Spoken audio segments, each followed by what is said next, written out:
എല്ലാവർക്കും സലു കിച്ചണിലേക്ക് സ്വാഗതം. ഇപ്പം കഴിഞ്ഞ പ്രാവശ്യം നെസ്റ്റേഷ്യയിൽ നിന്ന് ഓർഡർ ആക്കിയതിൽ നിന്നും വ്യത്യസ്തമായിട്ടുള്ള നല്ല അടിപൊളി പ്രൊഡക്ട്സ് ആണ് ഇപ്രാവശ്യം എന്താ വരുത്തിച്ചിരിക്കുന്നത്. ശരിക്കും പറഞ്ഞു കഴിഞ്ഞാൽ എൻ്റെ മനസ്സിൽ നല്ല പേടിയുണ്ട്, എന്തെങ്കിലും കേടുപാടുകൾ പറ്റുമോ എന്നൊക്കെ ഉള്ളത്. പക്ഷെ ഇവരുടെ പാക്കിംഗ് എടുത്ത് പറയേണ്ടതാണ് കേട്ടോ. കാരണം ഇതിൻ്റെ അൺബോക്സിങ് തന്നെ കുറേ ടൈം എടുക്കും. കാരണം ഇതാ ഈ ഓരോ കാർട്ടൂണും തുറന്ന് അതിനുള്ളിൽ അത്ര കെയർ ആയിട്ടാണ് അവർ ഓരോന്നും പാക്ക് ചെയ്ത് വെച്ചിരിക്കുന്നത് കേട്ടോ. ഇതാ കണ്ടോ, ഇനിയിപ്പോൾ ഇതെല്ലാം അഴിച്ച് പുറത്തെടുക്കാൻ ഞാൻ പറഞ്ഞില്ലേ കുറേ സമയം എടുക്കും. എന്തായാലും എനിക്ക് ഭയങ്കര സന്തോഷമുണ്ട്. കാരണം ഇവരുടെ പ്രൊഡക്റ്റ് എന്ന് പറയുന്നത് ഇതാ ഇത്രയും വന്നിട്ടുണ്ട് കേട്ടോ. നല്ല ക്യൂട്ടാണ്. അതുപോലെ തന്നെ നമുക്ക് നല്ല യൂസ്ഫുൾ ആയിട്ടുള്ള ക്വാളിറ്റി ഐറ്റംസ് ആണ്. എന്തായാലും ഞാനിത് ഓരോന്നായിട്ട് പാക്കറ്റിൽ നിന്ന് മാറ്റാണ്. ശരിക്കും പറഞ്ഞാൽ ഇതാ ഇത് കണ്ടോ, ഇത് കുറച്ച് വലിപ്പമുള്ളതായിട്ടാണ് എനിക്ക് തോന്നിയിരുന്നത്. പക്ഷേ ഇവിടെ വന്നപ്പോഴേക്കും ഇതാ കുറച്ച് വലിപ്പക്കുറവുണ്ട്. കുഴപ്പമില്ല, കാണാൻ നല്ല ക്യൂട്ടാണ്. നല്ല സെർവിങ്ങിനൊക്കെ പറ്റിയൊരു സെറ്റാണ് കേട്ടോ. അതുപോലെ തന്നെയാണ് ഇതാ ഇപ്പോൾ അടുത്തത് ഞാൻ ഓപ്പൺ ചെയ്യാണ്. ഇതാ ഈ ഒരു കാസറോൾ എന്ന് പറയുന്നത് ഇപ്പം നമുക്ക് ചപ്പാത്തി, റൈസ് ഇതൊക്കെ ഇട്ട് വയ്ക്കാൻ പറ്റിയതാണ്. ഇപ്പം നല്ല ഭംഗിയല്ലേ ഇത് കാണാനായിട്ട്. ഇപ്പം നല്ല എയർ ടൈറ്റ് ആയിട്ട് ഇരിക്കുകയും ചെയ്യും. ഇതാ കണ്ടോ. എന്തായാലും ഞാനിത് ഓരോന്നും പാക്കറ്റ് അഴിക്കുന്നതനുസരിച്ച് ഡീറ്റെയിൽ ആയിട്ട് പറഞ്ഞുതരാം. അപ്പം ഇതിൻ്റെ എല്ലാത്തിൻ്റെയും ലിങ്ക് ഞാൻ ഡിസ്ക്രിപ്ഷൻ ബോക്സിൽ കൊടുത്തേക്കാം. അപ്പം നിങ്ങൾക്ക് ആർക്കെങ്കിലും ആവശ്യം ഉണ്ടെങ്കിൽ കുറച്ചുകൂടി എളുപ്പമാകും. ഈ ടേബിളിൽ ഇട്ടിരിക്കുന്നത് round gold leaf waterproof place mat ആണ്. 6 എണ്ണം അടങ്ങിയ സെറ്റാണ് കേട്ടോ. അതുപോലെ തന്നെ classic black Korean ceramic cooking പോട്ടാണ്. 2000 ml-ൻ്റെതാണ്. നല്ല ഭംഗിയുണ്ട് കേട്ടോ. ഇതിൽ നമുക്ക് നൂഡിൽസ്, ഫ്രൈഡ് റൈസ് ഇതൊക്കെ ഉണ്ടാക്കാൻ പറ്റിയ നല്ല ഒരു അടിപൊളി പോട്ട് തന്നെയാണ്. അതുപോലെ തന്നെയാണ് ഇത് ക്ലേമിസ്റ്റിന്റെ ചൈനീസ് സ്റ്റൈൽ സെറാമിക് കുക്കിംഗ് പോട്ടാണ്. ഇങ്ങനെയൊക്കെ ഉള്ള ഒരു പോട്ടിന് കാണാൻ നല്ല ഭംഗിയാണ്. ഇപ്പം നമ്മൾ സൂപ്പ്, നൂഡിൽസ് അതൊക്കെ നമ്മൾ ഇതുപോലെയുള്ള പോട്ടുകളിലൊക്കെ ഉണ്ടാക്കിയിട്ട് ഇങ്ങനെ തന്നെ നമുക്ക് ടേബിളിൽ സെർവ് ചെയ്യാനും നല്ല ഭംഗിയായിരിക്കും കേട്ടോ. പിന്നെ ഈ ഒരു ഗ്രോവോയുടെ stack on storage container sage ഗ്രീൻ്റെതാണിത്. 7 എണ്ണം അടങ്ങിയ സെറ്റാണ്. ഈ ഇങ്ങനത്തത് ഞാൻ ഇതിനു മുൻപും വാങ്ങിയിട്ടുണ്ടായിരുന്നു, വേറൊരു കളറിൻ്റെത് കേട്ടോ. അപ്പം അത് നല്ല യൂസ്ഫുൾ ആണ് നമുക്ക്. അതുപോലെ തന്നെ nested stainless steel round serving ഡിഷാണ്. സെറ്റ് ഓഫ് 3 ആണ്. കാണാൻ നല്ല ക്യൂട്ടല്ലേ. ഇപ്പം നമുക്ക് കറികളൊക്കെ സെർവ് ചെയ്യാൻ പറ്റിയതാണ്. എപ്പോഴും നമ്മൾ ദീർഘനാൾ നമുക്ക് ഉപയോഗിക്കാൻ പറ്റിയത് നോക്കി നമ്മൾ സെലക്ട് ചെയ്യുകയാണെങ്കിൽ വളരെ നല്ലതാണ്. ഇതൊക്കെ ഒരുപാട് നാൾ നിലനിൽക്കുന്ന ടൈപ്പാണ്. ഇത് വന്നിട്ട് റൗണ്ട് വുഡൻ ഡിഷ് വിത്ത് ഫ്ലൂട്ടഡ് ടെക്സ്ചർ സെറാമിക് ലിഡാണിത്. ഇതിലിപ്പോൾ നമുക്ക് ബട്ടറൊക്കെ വെച്ചിട്ട് കവർ ചെയ്യാൻ പറ്റിയതും അതല്ലെങ്കിൽ എന്തെങ്കിലുമൊക്കെ വെച്ചിട്ട് നമുക്ക് കവർ ചെയ്യാൻ പറ്റിയതാണ്. കാണാൻ നല്ല ഭംഗിയില്ലേ. അതുപോലെ തന്നെ കിച്ചൺ ഓർഗാനിക് ബാസ്ക്കറ്റ്. ഇത് അടിപൊളി അല്ലേ. ഇപ്പം നമുക്ക് 2 സൈസിലാണിത്. സെറ്റ് ഓഫ് 2 ആണ് കേട്ടോ. അപ്പം നമുക്ക് ഫ്രൂട്ട്സ്, വെജീസ് ഒക്കെ എടുത്ത് വെക്കാൻ പറ്റിയതാണ്. അതുപോലെ തന്നെ ഇത് വന്നിട്ട് സെറാമിക്കിൻ്റെ സെറ്റ് ഓഫ് 2 ഡിഷസ് ആണ്. ബേക്കിങ്ങിനും സെർവിങ്ങിനും നമുക്കിത് ഉപയോഗിക്കാം. ഇതിനു മുൻപ് ഞാനിത് ഓർഡർ ആക്കിയിട്ടുണ്ടായിരുന്നതാണ്. ഇതിൻ്റെ സൈഡൊക്കെ നല്ല ഭംഗിയാണ്.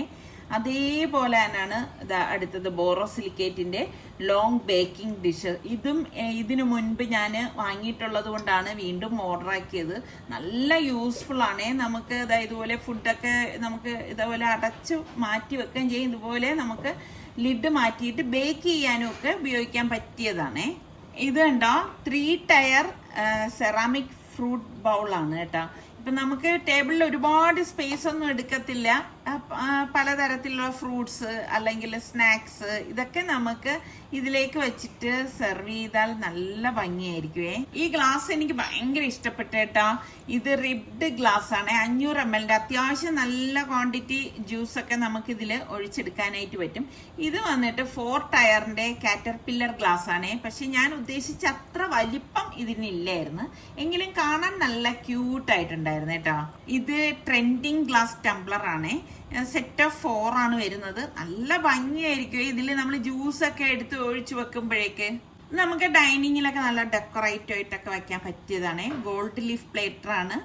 രണ്ടെണ്ണം അടങ്ങിയതാണ് കേട്ടോ. സ്നാക്സ് ഒക്കെ സെർവ് ചെയ്യുകയും ചെയ്യാം കേട്ടോ. കാണാൻ നല്ല ഭംഗിയുണ്ടേ. ഇത് സ്റ്റെയിൻലെസ് സ്റ്റീലിന്റെ ഡബിൾ വാൾഡ് കറി സെർവിങ് കാസറോൾ ആണ് കേട്ടോ. 3000 ml-ൻ്റെതാണ്. ഇത് അത്യാവശ്യം നല്ല വലിപ്പമുണ്ട്. ഇതിന്റെ മുകളിലും സൈഡിലും ഒക്കെ നല്ല ഡിസൈൻ ഒക്കെ ഉണ്ട്. അതുപോലെ തന്നെ ഇത് ഹാമഡ് സ്റ്റെയിൻലെസ് സ്റ്റീൽ കാസറോൾ ആണ്. 1500 ml-ൻ്റെതാണ്. അതായത് സൈഡൊക്കെ കണ്ടോ, നല്ല ഡിസൈനാണ്. അടിപൊളിയല്ലേ, കറികളൊക്കെ എടുത്തു വെക്കാൻ പറ്റിയതാണ്. അതുപോലെ തന്നെ ഇത് വന്നിട്ട് ഫ്ലൂട്ടഡ് ഗ്ലാസ് കാസറോൾ ഡിഷ് വിത്ത് ലിഡാണ് കേട്ടോ. ഇതിൽ നമുക്ക് കറികളൊക്കെ ഡൈനിങ് ടേബിളിലേക്ക് സെർവ് ചെയ്യാൻ പറ്റിയ നല്ല ഒരു കാസറോൾ തന്നെയാണ്. പിന്നെ ഇത് വന്ന 8 സീറ്ററിൻ്റെ ടേബിൾ ക്ലോത്ത് ആണ്. കോട്ടൺ ആണ്. നല്ല ഭംഗിയുണ്ട്. ഞാൻ ഈ ഒരു കളർ ചൂസ് ചെയ്തെന്ന് വെച്ചാൽ നമ്മുടെ ഡൈനിങ് ടേബിൾ ഈ ഒരു കളറില്ല, അതുകൊണ്ടാണ്. ഇപ്പൊ നമ്മളുടെ ഈ ഒരു ബാസ്ക്കറ്റിൽ ഇതുപോലെ നമുക്ക് ഫ്രൂട്ട്സ്, ഇപ്പൊ മാങ്ങ സീസണൊക്കെ അല്ലേ, അപ്പൊ മാങ്ങയൊക്കെ ഇതുപോലെ വെച്ചിട്ട് ഡൈനിങ് ടേബിളിലൊക്കെ ഇരിക്കുന്നത് കാണുമ്പോൾ നല്ല ഭംഗിയല്ലേ. ആ ബാസ്ക്കറ്റ് തന്നെ കാണാൻ എന്തൊരു ഭംഗിയാണെന്ന് നോക്കിക്കേ. അതുപോലെ തന്നെ ഇപ്പൊ ഈ വലിയ ബാസ്ക്കറ്റൊക്കെ ആണെങ്കിൽ ഇപ്പൊ നമുക്ക് വെജീസ്, അതല്ലെങ്കിൽ ഇതുപോലെയുള്ള തന്നെ നല്ല കളർഫുൾ ആയിട്ടുള്ള ഫ്രൂട്ട്സ് ഒക്കെ വെച്ച് എടുക്കുമ്പോഴും നല്ല ഭംഗിയുണ്ടേ. അപ്പൊ എന്തായാലും എനിക്ക് പാത്രങ്ങൾ വന്നാൽ ഞാൻ അപ്പം തന്നെ ഉപയോഗിക്കുക എന്നുള്ളതാണ് എൻ്റെ ഒരു രീതിയെ. അപ്പം ഞാൻ നമ്മളുടെ ആ കൊറിയൻ ക്ലേ പോട്ട് ഉണ്ടല്ലോ, അത് കഴുകിയ ശേഷം ഓയിൽ ഒഴിച്ചു. പിന്നെ നമുക്ക് കുറച്ച് വെളുത്തുള്ളിയും മഷ്റൂമും കൂടി ഇട്ടിട്ട് ഒന്ന് ഇളക്കി കൊടുക്കാനായിട്ട്. ശരിക്കും പുതിയ ഒരു പാത്രം കിട്ടുമ്പോൾ നിങ്ങൾ എന്നെ പോലുള്ളവരുണ്ടെങ്കിൽ പറയണേ. എന്നിട്ട് നമുക്ക് അതൊന്ന് മൂടി വെച്ച് കൊടുക്കാം. മഷ്റൂം ആയതുകൊണ്ടാണ് പെട്ടെന്ന് അത് വെന്ത് കിട്ടുമല്ലോ. എന്നിട്ട് ഇതിൻ്റെ അടപ്പൊന്ന് മാറ്റിയിട്ട് നമുക്ക് ഇതുപോലെ ഉപ്പിട്ടിട്ട് ഒന്ന് ഇളക്കി കൊടുക്കാം കേട്ടോ. ശരിക്കും ഇതുപോലെയൊക്കെ ഉള്ള ഫുഡ് ഉണ്ടാക്കാൻ പറ്റിയ നല്ല അടിപൊളി പോട്ടാണ് ഇത്. ഇതിലേക്ക് ഞാൻ കുറച്ച് ബീൻസും ക്യാബേജും കൂടി സ്ലൈസ് ചെയ്തതും കൂടി ഇട്ടിട്ട് ഒന്ന് വഴറ്റി കൊടുക്കുകയാണ്. ഇതെല്ലാം പെട്ടെന്ന് റെഡിയായി കിട്ടുന്ന വെജീസാണ് കേട്ടോ. അതുപോലെ തന്നെ ഇത് ക്ലേ പോട്ടല്ലേ, അതുകൊണ്ട് തന്നെ വേഗം റെഡിയായി കിട്ടും. അതിൻ്റെ മൂടി വെച്ച് കൊടുത്തിട്ട് ഒരു 2 മിനിറ്റിന് ശേഷം മൂടിയൊന്ന് മാറ്റി കൊടുക്കുകയാണ്. അതിൻ്റെ നമുക്ക് ക്യാപ്സിക്കം, സവാള, ക്യാരറ്റ് ഇത്രയും കൂടി ഇതിലേക്ക് ഇട്ടിട്ട് എല്ലാം ചേർത്തിട്ട് ഒന്ന് വഴറ്റി കൊടുക്കാം. നമ്മൾ കണ്ടിട്ടില്ലേ റെസ്റ്റോറൻറ്റിലൊക്കെ ചെല്ലുമ്പോഴേക്ക് കൊറിയൻ ഫുഡ് അല്ലെങ്കിൽ ചൈനീസ് ഫുഡൊക്കെ നമ്മൾ ഓർഡർ ആക്കി കഴിഞ്ഞാൽ ഇതുപോലെയുള്ള ഡിഷുകളിലായിരിക്കും അവർ സെർവ് ചെയ്യുന്നത് തന്നെ. അപ്പം ഇത് നമ്മളുടെ വീട്ടിലുണ്ടെങ്കിൽ വളരെ നല്ലതല്ലേ. ഇതുപോലെ നമുക്ക് ഇതേപോലെ തന്നെ ഉണ്ടാക്കി നമുക്ക് ഡൈനിങ് ടേബിളിൽ സെർവ് ചെയ്യാനും പറ്റിയതാണ്. കാണാൻ നല്ല ഭംഗിയല്ലേ. പിന്നെ ഞാനിവിടെ tomato ketchup, soya sauce, chilli sauce, കുരുമുളക് ഇത്രയും കൂടി എടുത്തതാണ്. അത് നന്നായിട്ടൊന്ന് മിക്സ് ചെയ്തിട്ട് ആ സോസാണ് ഇതിലേക്ക് ഒഴിച്ചു കൊടുക്കുന്നത് കേട്ടോ. അപ്പോൾ ഇത് ഇത്രയും വേണം, എങ്കിൽ മാത്രമേ നല്ല ഒരു ടേസ്റ്റൊക്കെ കിട്ടത്തുള്ളൂ കേട്ടോ. പിന്നെ ഒരുപാട് മസാലകൾ ഒന്നും നമ്മൾ ഇതിലേക്ക് ഇടരുത്. ശരിക്കും നല്ല ആ ഒരു ടേസ്റ്റ് കിട്ടണമെങ്കിൽ നമ്മളിങ്ങനെ തന്നെ ഉണ്ടാക്കിയാലേ ആ ഒരു ടേസ്റ്റ് കിട്ടും. പിന്നെ കുറച്ച് വിനാഗിരിയാണ് ഞാനിപ്പം ഇതിലേക്ക് ഒഴിച്ചിട്ട് കലക്കി ഇതിലേക്ക് ഒഴിച്ചിട്ട് ഇളക്കി കൊടുക്കുന്നത് കേട്ടോ. വിനാഗിരി ഒരുപാടൊന്നും ചേർക്കണ്ട, നമ്മൾ എടുക്കണ വെജീസിനനുസരിച്ച് മാത്രം ചേർത്താൽ മതി. വേവിച്ച് ഡ്രെയിൻ ചെയ്ത് വെച്ചിരിക്കുന്ന നൂഡിൽസാണ്, ഹക്ക നൂഡിൽസാണ് കേട്ടോ. അതും കൂടി ഇതിലേക്ക് വെച്ചിട്ട് ഒന്ന് മൂടി വെച്ച് കൊടുക്കുകയാണ്. എന്നിട്ട് ആ ഒരു സ്റ്റീമൊക്കെ വന്ന ശേഷം ഞാൻ മൂടി മാറ്റിയിട്ട് എല്ലാം ചേർത്ത് ഇനി ഇത് നമുക്ക് നന്നായിട്ട് ഒന്ന് ഇളക്കിയെടുക്കാം കേട്ടോ. ഇതുപോലെ നമുക്ക് അടി ചേർത്ത് നല്ലതുപോലെ എല്ലാം ഒന്ന് മിക്സ് ചെയ്തെടുക്കണേ. കുട്ടികൾക്കൊക്കെ എന്തായാലും ഈ ഒരു നൂഡിൽസ് ഇഷ്ടമാവും. എന്തായാലും നിങ്ങൾ ഈ ഒരു രീതിയിൽ ഒന്ന് ഉണ്ടാക്കി നോക്കണം. ഉണ്ടാക്കി നോക്കിയിട്ട് ഇഷ്ടപ്പെടാണെങ്കിൽ ഒന്ന് ലൈക്ക് ചെയ്യാനും ഷെയർ ചെയ്യാനൊന്നും മറന്നു വരുത് കേട്ടോ. അടുത്ത് ഞാൻ സാലഡ് ഉണ്ടാക്കാൻ വേണ്ടി ക്യാരറ്റും കുക്കുംബറും ഒക്കെ ഈ ഒരു ബൗളിലേക്ക് ഇട്ട് കൊടുക്കുകയാണ്. അതുപോലെ തന്നെ ക്യാബേജ്, ക്യാപ്സിക്കം, കുറച്ച് മാങ്ങ എടുത്തിട്ടുണ്ട്, ആപ്പിളും എടുത്തിട്ടുണ്ട് കേട്ടോ. പിന്നെ ലെറ്റ്യൂസ് ആണ്. ഇതൊക്കെ ഇട്ടിട്ട് നമുക്ക് ഈ ഒരു ബൗള് നല്ല വിശാലമായിട്ടുള്ളൊരു ബൗളാണ് കേട്ടോ. അപ്പോൾ ഇതിലേക്ക് ഞാൻ കുറച്ച് കിനോവയും പിന്നെ ഒലിവ് ഓയിലും ചില്ലി ഫ്ലേക്സും കുറച്ച് ഉപ്പും നാരങ്ങാ നീരും കൂടി മിക്സ് ചെയ്തതാണ്. കുറച്ച് ഷുഗറും ഞാൻ ഇതിലേക്ക് ചേർത്തിട്ടുണ്ട്. ഇപ്പം ഹണിയാണ് നിങ്ങൾക്ക് ഇഷ്ടമെങ്കിൽ അത് വേണമെങ്കിലും ചേർക്കാം. ഈ ഒരു ഡ്രസ്സിങ്ങാണ് ഇതിലേക്ക് ഒഴിച്ചു കൊടുക്കുന്നത് കേട്ടോ. കിനോവ ഞാൻ കുറച്ച് വെള്ളത്തിൽ വേവിച്ചെടുത്തതാണ് കേട്ടോ. വേവിച്ച ശേഷം ഡ്രെയിൻ ചെയ്തെടുത്താണ്. എന്നിട്ട് ഇത് നന്നായിട്ടൊന്ന് മിക്സ് ചെയ്തെടുക്കാം. ഇതുപോലെ നമുക്ക് വെജീസൊക്കെ നല്ല തണുപ്പിച്ച് കഴിക്കണം കേട്ടോ. ചിക്കൻ വേണമെങ്കിലും ചിക്കൻ ആഡ് ചെയ്യാം. നല്ല ടേസ്റ്റാണ് ഇതിന്. അപ്പോൾ ഇതിൻ്റെ ഒപ്പം ഞാൻ ഇവിടെ കുറച്ച് ജ്യൂസ് സെർവ് ചെയ്യാൻ വേണ്ടിയിട്ട് ഒഴിച്ചെടുക്കുകയാണ്.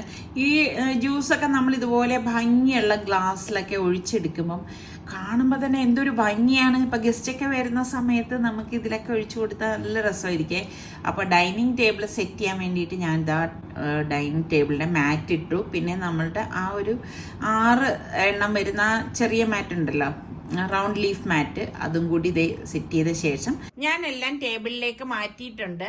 വിരുന്നുകാർ വരുന്ന സമയത്ത് നമ്മൾ നല്ല ഭക്ഷണം ഉണ്ടാക്കുന്നതിനേക്കാൾ ഉപരി അതെങ്ങനെ പ്രസന്റ് ചെയ്യുന്നു എന്നതിലും കൂടിയുണ്ട് കേട്ടോ കാര്യം. അപ്പൊ ഇന്ന് ഞാൻ കാണിച്ച ഈ പ്രൊഡക്ട്സിൽ ഏതാണ് നിങ്ങൾക്ക് ഇഷ്ടമായതെന്നുകൂടി പറയുക. അപ്പൊ ഇതിന്റെ എല്ലാം ലിങ്ക് ഞാൻ ഡിസ്ക്രിപ്ഷൻ ബോക്സിൽ കൊടുത്തേക്കാം. ഇനി നമുക്ക് നല്ല റെസിപ്പിയോ അടിപൊളി വ്ളോഗായിട്ടൊക്കെ കാണാം. അതുവരയ്ക്കും എല്ലാവർക്കും ബൈ.